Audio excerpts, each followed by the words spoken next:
नमस्कार, आप देख रहे हैं हल्ला बोल टीवी। मैं हूं नितेश तिवारी। बड़े ही तीरंदाज निकले तेजस्वी यादव। चली ऐसी चाल कि 3 नंबर पर खिसके प्रशांत किशोर। क्या है पूरा मामला, हमें बताएंगे हल्ला बोल टीवी के editor in chief Deepak Sharma. देखिए, तेजस्वी यादव सड़कों पर हैं, बांकीपुर की सड़कों पर हैं और तेजस्वी यादव का रोड शो चल रहा है अभी जी। जब हम आपसे मुखातिब हैं तब तेजस्वी यादव रोड शो कर रहे हैं और उनके बगल में रेखा गुप्ता जी, जो राष्ट्रीय जनता दल की प्रत्याशी हैं बांकीपुर विधानसभा सीट से। ऐसा लग रहा था कि तेजस्वी की अनुपस्थिति में राष्ट्रीय जनता दल का जो वोटर है, यादव और मुसलमान, वो प्रशांत किशोर के साथ जा सकता है। उसका कुछ हिस्सा, पूरा नहीं, कुछ हिस्सा शिफ्ट हो सकता है और प्रशांत किशोर नंबर 2 पर आ सकते हैं। लेकिन आज तेजस्वी यादव ने जिस तरह से आक्रामक होकर सड़क पर उतरकर रेखा गुप्ता के लिए वोट मांगा है, उसके बाद कोई जगह नहीं बचती कि राष्ट्रीय जनता दल का वोट बैंक जो है यादव और मुसलमान, वो शिफ्ट हो जाएगा प्रशांत किशोर की तरफ। अब राष्ट्रीय जनता दल का जो पिछले चुनाव में 45-46 हजार के आसपास जो वोट आया था रेखा गुप्ता को, वो वोट पूरी मजबूती से किसके साथ खड़ा रहेगा? रेखा गुप्ता के साथ। वो अब प्रशांत किशोर के साथ शिफ्ट नहीं होगा। इससे क्या होगा? इससे तेजस्वी यादव की कैंडिडेट मजबूत हो जाएंगी और प्रशांत किशोर का अपना तो कोई बांकीपुर में आधार है नहीं। पिछले चुनाव में उनको 7,000 के आसपास वोट उनके प्रत्याशी को आए थे। अब प्रशांत किशोर पर आज के तेजस्वी यादव के रोड शो के बाद यह खतरा मंडराने लगा है कि वे आ जाएंगे खिसक 3 नंबर पर। बांकीपुर में लड़ाई हो जाएगी भारतीय जनता पार्टी और राष्ट्रीय जनता दल के बीच, और भारतीय जनता पार्टी और राष्ट्रीय जनता दल के बीच की लड़ाई होगी तो प्रशांत किशोर खिसक जाएंगे।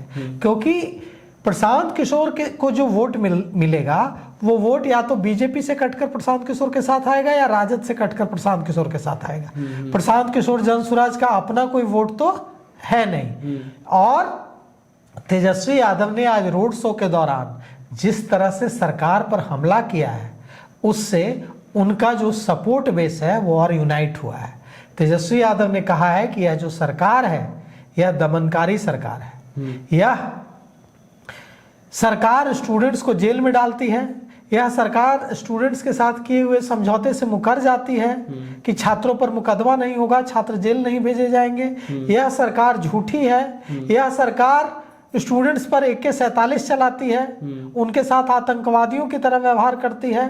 और जिस तरह से आक्रामक होकर जब से आए हैं तेजस्वी, तब से जिस तरह से आक्रामक होकर वे सरकार पर हमला बोल रहे हैं, उससे एकदम साफ है कि प्रशांत किशोर को जो फायदा मिल रहा था तेजस्वी के बिहार में न होने का, वो फायदा अब नहीं मिल पाएगा। तेजस्वी ने अपना वोट बैंक मजबूत कर लिया है और उनके इस वोट बैंक समेटने का बड़ा असर पड़ेगा बांकीपुर उपचुनाव पर। बांकीपुर उपचुनाव में तेजस्वी के आज के रोड शो में भीड़ देखिए। तेजस्वी के जो कार्यकर्ता हैं, तेजस्वी का जो वोट बैंक है, तेजस्वी के जो पार्टी के समर्थक हैं, उनका उत्साह देखिए। और फिर ये सोचिए कि क्या ये जो भीड़ है ये सिवान से आई है, क्या ये गोपालगंज से आई है, क्या ये भीड़ छपरा से आई है या सासाराम से आई है? नहीं, ये उसी इलाके के लोग हैं, उसी इलाके के वोटर्स हैं, वहां बेस है उनका। अच्छी खासी यादवों की आबादी है, अच्छी खासी मुसलमानों की आबादी है। वो जो वोट बैंक है तेजस्वी का, वो वोट बैंक पूरी मजबूती से खड़ा हो गया है तेजस्वी के आते ही, और रेखा गुप्ता को इसका जबरदस्त फायदा मिलेगा। तो निश्चित रूप से तेजस्वी का यह जो एग्रेसिव रोड शो है आज, इस एग्रेसिव रोड शो से नुकसान होगा जबरदस्त प्रशांत किशोर को। प्रशांत किशोर अब इस लड़ाई में 3रे नंबर पर दिख रहे हैं, और अगर प्रशांत किशोर 3रे नंबर पर आ गए 3 तारीख को रिजल्ट आया और उस रिजल्ट में प्रशांत किशोर तीसरे नंबर पर आ गए तो प्रशांत किशोर की बिहार में राजनीति खत्म हो जाएगी। फिर प्रशांत किशोर दोबारा बिहार में नहीं दिखेंगे। उनकी पार्टी हार गई थी, तब वे कई महीनों तक नहीं दिखे थे। उसके बाद जब वे खुद हारेंगे, उसके बाद शायद ही प्रशांत किशोर बिहार में फिर दिखें। बांकीपुर में दिखने की तो बात छोड़ दीजिए, बिहार में शायद दिखें। तो अब जैसी की लड़ाई वहां रोचक हो रही है तेजस्वी यादव के आने के बाद, तेजस्वी यादव जब तक नहीं थे इसका भरपूर फायदा प्रशांत किशोर को मिल रहा था। राष्ट्रीय जनता दल के कई इलाकों में समर्थक तेजस्वी की अनुपस्थिति में विचार कर रहे थे, क्योंकि प्रशांत किशोर और उनकी टीम की ओर से यह इशारा दिया जा रहा था कि तेजस्वी ने एक तरह से समर्थन दे दिया है प्रशांत किशोर को, और प्रशांत किशोर को जिताने के लिए ही तेजस्वी यादव चुनाव प्रचार से अलग हैं। ऐसी बातें फैलाई जा रही थी प्रशांत किशोर की टीम की ओर से, और इसका इन बातों का फायदा भी मिल रहा था। लोग समझ रहे थे कि हो सकता है कि तेजस्वी यादव सपोर्ट कर रहे हो अंदर अंदर, तभी तो वे अलग हैं। लेकिन आज जिस तरह से सड़क पर उतरकर तेजस्वी यादव ने एग्रेसिव होकर चुनाव प्रचार किया है, रोड शो किया है रेखा गुप्ता के साथ, उससे सारा शक सुबह खत्म हो गया है कि तेजस्वी यादव ने किसी तरह से प्रशांत किशोर को सपोर्ट कर दिया है।